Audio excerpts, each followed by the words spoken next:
Bonjour à tout le monde. Aujourd'hui, je vais entreprendre avec vous deux capsules. Deux capsules sur la prise au pouvoir par les nazis en Allemagne dans les années 30. Comment les nazis ont pu prendre le pouvoir dans les années 30, dans les années 1930 en Allemagne.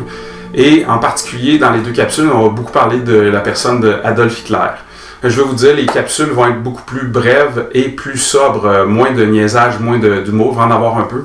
Mais c'est sûr que le sujet des nazis et Adolf Hitler me porte moins à la rigolade pour des raisons que vous comprenez.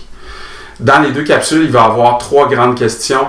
Une grande question qui en comporte une autre, un peu comme un entonnoir. Première question, pourquoi l'humanité a reproduit les erreurs du passé? On sait que la Première Guerre mondiale, c'était un hachoir à viande dans lequel passaient des civils et des soldats. On sait qu'il y a eu de l'horreur et de la déshumanisation. Pourquoi donc on a reproduit ces erreurs-là et qu'on a même amplifié et été plus loin vers plus d'horreur encore, plus de déshumanisation, plus de crimes contre l'humanité, on va dire. Donc, première grande question. Seconde question, on va voir dans les deux brèves capsules. Est-ce que si Adolf Hitler, en fait, Adolf Hitler est-il le seul responsable qu'il y ait eu une Seconde Guerre mondiale? Bien sûr que non, mais s'il n'avait pas existé, c'est ça ma question. Si Adolf Hitler n'avait pas existé, y aurait-il eu une Seconde Guerre mondiale? Parce qu'après, il y a d'autres gens qui ont été responsables, mais est-ce qu'on peut dire que la personne d'Adolf Hitler est vraiment la raison majeure qu'il y ait eu une Seconde Guerre mondiale? Donc, seconde question, une très grande, une moins grande. Et la troisième, qu'on va développer dans la présente capsule principalement, un peu dans la prochaine, qui donc est Adolf Hitler. C'est qui la personne d'Adolf Hitler? Pour comprendre un peu le personnage quand même qui a été très important, pour comprendre c'est qui, il faut aller voir vraiment la personne humaine, comprendre son parcours et ses motivations. Ce qu'on va faire aujourd'hui. Donc, continuons sur une autre modalité, c'est-à-dire sur un écran où on va pouvoir vous démontrer des choses. Donc, la question, si on veut comprendre Adolf Hitler, la question qu'on avait abordée en classe, c'est comment un enfant si petit, si joli, un bébé comme ça, innocent, je veux dire, est-ce qu'un enfant peut être corrompu à la naissance? Est-ce qu'il peut être croche à la naissance? On voit ici que c'est un beau bébé joufflu. Il y a le toupet qui fait un peu louche, mais ça, c'était un effet de mode, j'imagine, comment ils ont coupé les cheveux. Alors, c'était Adolf Hitler bébé. L'énigme qu'on se pose, c'est comment cet homme-là, pour essayer de constituer un portrait global puis mettre toutes les pièces du puzzle, du casse-tête pour comprendre c'est qui. Comment une personne comme ça a pu arriver à être responsable avec d'autres de train de la mort, comme je vous présente ici à l'écran. C'est-à-dire, on envoyait vraiment à l'abattoir dans des camps de travail, premièrement, et éventuellement des camps d'extermination, des camps de concentration. Vous voyez ici les trains de la mort. Les images sont dures déjà, celles-ci. Il y en a des plus pénibles, comme vous savez. Donc, ces gens-là s'en allaient carrément à l'abattoir. Et puis, comment une personne comme Adolf Hitler a pu, avec d'autres, réussir à déshumaniser l'humain à ce point-là. Donc, c'est un peu notre question. Et vous comprenez qu'un beau bébé comme ça à la naissance, comme tout enfant, comme toute personne, il y a sûrement une historique qui va nous permettre de le comprendre. Allons-y d'ailleurs comme ça. Première chose que je vous dirais, par exemple, par contre, c'est peut-être d'essayer de faire à la page 21. Vous avez vu que c'était vraiment la page titre du document que vous savez maintenant où trouver sur le site Monde Contemporain Triolet. Je vous l'ai déjà dit plus d'une fois.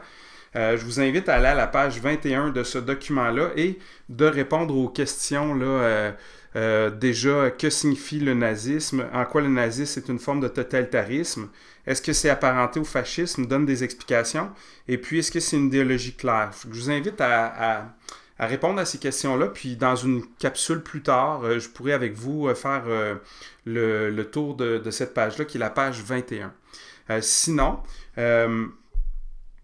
je pars de l'école Le Triolet sur mon application Google Earth. D'ailleurs, c'est écrit temporairement fermé, fait que je savais pas que c'était puissant à ce point-là. Et je vais aller écrire le lieu de naissance de Adolf Hitler. Donc, on va faire un petit zoom out. On s'en va dans la ville de Brennau, en Autriche. Il faut savoir que Adolf Hitler, et ça c'est un peu paradoxal, il est autrichien d'origine et non allemand. Donc déjà en partant pour quelqu'un qui voulait la race parfaite, la race aryenne et qui est devenu le chef suprême de l'Allemagne. En même temps, il était à la frontière de l'Autriche et de l'Allemagne dans une région qui s'appelle la Bavière. Pour vous aider à situer un peu la Bavière, c'est quoi?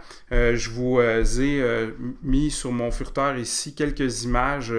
Si vous trouvez que ce château-ci ressemble à celui de Walt Disney, vous avez raison, c'est en Bavière. Ça fait que ça, c'est un des monuments très célèbres de la Bavière. Mais une chose aussi qui est célèbre, notamment, il y a l'Oktoberfest de Munich. Là, on voit ici le titre, c'est dans le journal La Presse récemment, et qui va probablement être annulé à cause du coronavirus. Vous connaissez là, cette fête-là, là, qui est une fête de la bière. Ça aussi, c'est bavarois, donc d'origine de Bavière, tout juste à côté du lieu de naissance d'Adolf Hitler. Tradition très connue aussi.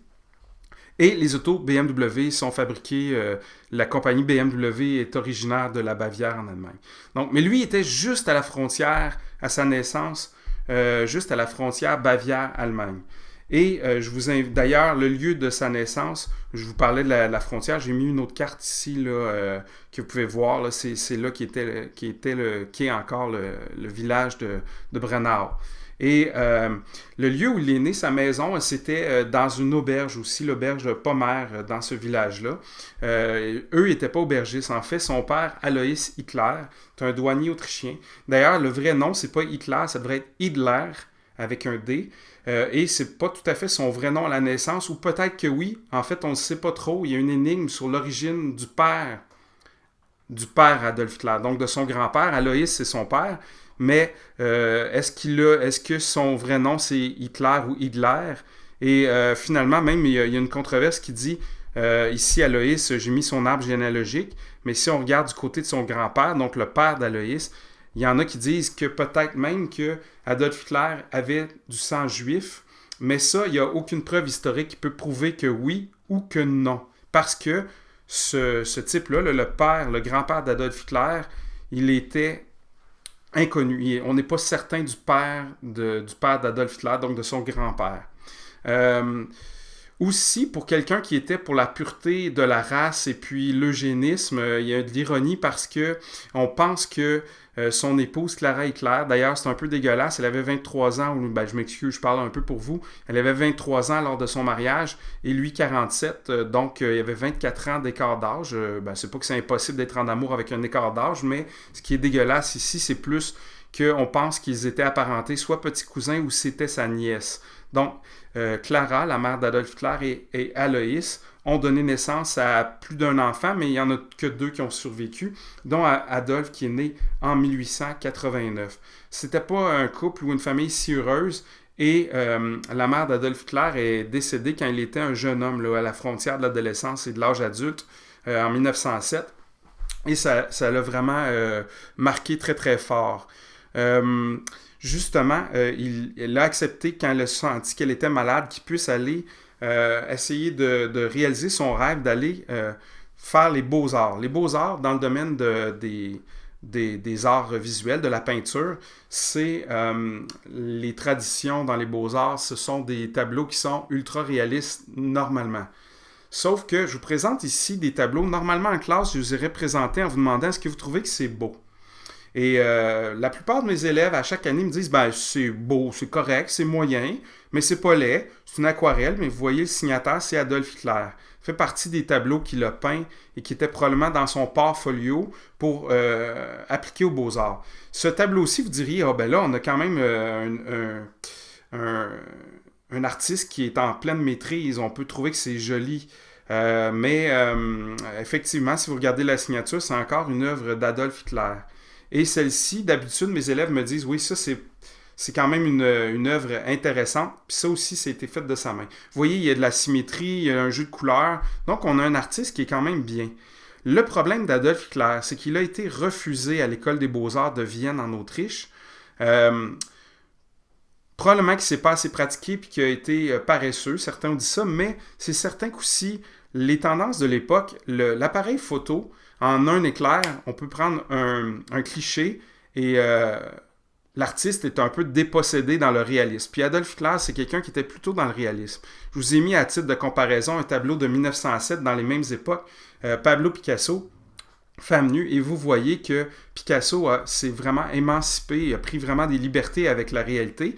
On peut voir ce tableau-là comme une femme nue, mais on pourrait aussi le voir comme carrément, si vous approchez votre œil un peu partout, c'est presque de l'art abstrait. Donc c'est un mélange, on pourrait même dire que c'est inspiré peut-être de l'art africain, les masques africains, tout ça.